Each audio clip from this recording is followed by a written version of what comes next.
కామారెడ్డి జిల్లా బాన్సువాడ మాత శిశు ఆస్పత్రిలో 5 మహిళలకు సెజీరియన్ వికటించి నిజామాబాద్ జిల్లా ఆస్పత్రికి తరలించారు. 10 మంది బాలింతల్లో 5కి తెల్ల రక్తకణాలు తగ్గాయి. వీరిలో ఉమేర ఫాతిమా, రుక్సానా, జ్యోతిల పరిస్థితి విషమంగా ఉండటంతో నిజామాబాద్ కు తరలించి అక్కడి నుండి హైదరాబాద్ నిమ్స్ కు తరలించారు. లక్ష్మీప్రియ, సునీత ఇద్దరు నిజామాబాద్ ఆస్పత్రిలో చికిత్స పొందుతున్నారు.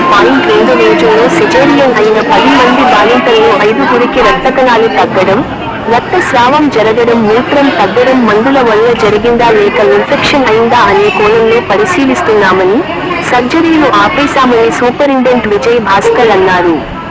మందులు కూడా సీజ్ చేసి ల్యాబ్ కు పంపుతున్నట్లు తెలిపారు.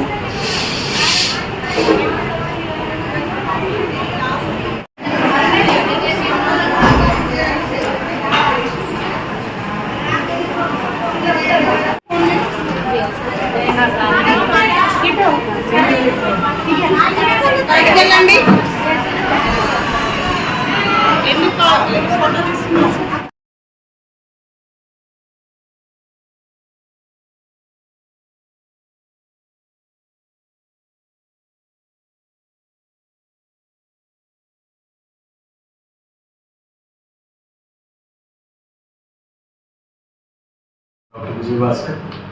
నేను ఇక్కడ మాతా శిశు ఆసుపత్రి బాన్సువాడ సూపరింటెండెంట్, మెడికల్ సూపరింటెండెంట్. తేదీ 10 తారీఖు నాడు మరియు 11వ తారీఖు నాడు 10 సెక్షన్స్ నిర్వహించడం జరిగింది. 10వ తారీఖు రాత్రి 1 గంట ప్రాంతంలో ఒక పేషెంట్ ఊపిరి ఆడట్లేదు అని కంప్లైంట్ చేయడం వల్ల ఆ పేషెంట్ని ఆ రోజు రాత్రి మా అనస్థెటిస్ట్ డాక్టర్ ఫిరోజ్ నుంచి నిజామాబాద్కి తరలించడం జరిగింది. ఆ తర్వాత 11వ తారీఖు యథావిధిగా 5 ఆపరేషన్స్ అయినాయి.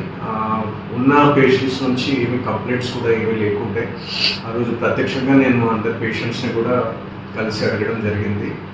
కానీ ఆ రోజు సాయంకాలము ఇంకో పేషెంట్ లక్ష్మీప్రియ అనే పేషెంట్ ఇవే సిమ్టమ్స్, కొద్దిగా ఛాతిలో నొప్పి, తర్వాత ఊపిరి ఆడకపోవడము, ఆ తర్వాత రక్త కణాలు తగ్గడము, ఈ కంప్లైంట్ తోటి కంప్లైంట్ చేస్తే మా ఫిజిషియన్ డాక్టర్ సాయిలు వచ్చి పరీక్ష చేసి ఆ పేషెంట్ని పంపించడం జరిగింది. ఇక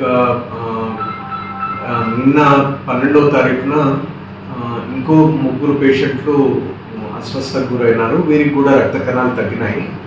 ఇంకా వేరే కంప్లైంట్స్ ఏం లేకుండే కానీ ముందు జాగ్రత్త చర్యగా వీరికి కూడా నిజామాబాద్కి పంపించడము జరిగింది. ఈరోజు ప్రొద్దున మరి ఎక్కడ ఇబ్బంది జరిగింది, 10 ఆపరేషన్లలో 5కి రిఫర్ చేయవలసిన పరిస్థితి వచ్చింది కాబట్టి ప్రొద్దున్నే ఆపరేషన్ థియేటర్ అంతా కూడా ఇన్స్పెక్షన్ చేయడం జరిగింది. అలాగే మరి మందుల వల్ల ఏమన్నా వస్తుందా అన్న అనుమానంతో మందులన్నీ కూడా టెస్ట్ చేయడం జరిగింది. అవి కొద్ది సీల్ చేయడం కూడా జరిగింది గవర్నమెంట్కి వాటి టెస్టింగ్ కోసం పంపించడానికి. ఇంకా ఆ పిదప కలెక్టర్ గారికి, డిఎంహెచ్ఓ గారికి జరిగిన విషయము ఇన్ఫార్మ్ చేసి, అలాగే స్టేట్లో మ్యాటర్నల్ హెల్త్ డిపార్ట్మెంట్కి కూడా ఇన్ఫార్మ్ చేసి వెంటనే నిజామాబాద్కి వెళ్ళడం జరిగింది. నిజామాబాద్లో ఆసుపత్రి సూపరింటెండెంట్ని కలవడం జరిగింది. అట్లాగే వైద్యము నిర్వహిస్తున్నటువంటి గైనకాలజిస్ట్లని, ఫిజిషియన్స్ని, తర్వాత నెఫ్రాలజిస్ట్ని కూడా కలవడం జరిగింది. అక్కడికి వెళ్ళి పేషెంట్స్ని కూడా చూడడం జరిగింది. అక్కడికి వెళ్ళిన తర్వాత ఒక 2 పేషెంట్స్ వారికి కొద్దిగా ఇంకా రక్త కణాలు పెరగకపోవడము, కొద్దిగా మూత్రం కూడా చాలా తక్కువ క్వాంటిటీలో రావడం మూలంగా వారిద్దరిని ముందు జాగ్రత్త చర్యగా నిమ్స్ డైరెక్టర్ గారితో మాట్లాడి, అలాగే ఈ విషయం ఎమ్మెల్యే గారికి కూడా చెప్పి వారి చేత డైరెక్టర్ గారికి మాట్లాడించేసి 2 పేషెంట్స్ని గవర్నమెంట్ ఆసుపత్రి నుంచి పంపించడం జరిగింది. ఏదైతే 10వ తారీఖు రాత్రి అడ్మిట్ అయిన రిఫర్ అయిన కేసు ఏదైతే ఉండనో ఆ కేసు ప్రుడెన్స్ హాస్పిటల్లో ఉండే, అక్కడి నుంచి కూడా వాళ్ళు కూడా ఈ కేసు కొద్దిగా నిమ్స్లో అయితే తొందరగా బాగయ్యే అవకాశం ఉంది అంటే ఆ కేసుని కూడా ఈరోజు అంబులెన్స్ ఇచ్చి నిమ్స్కి చేరవేయడం జరిగింది.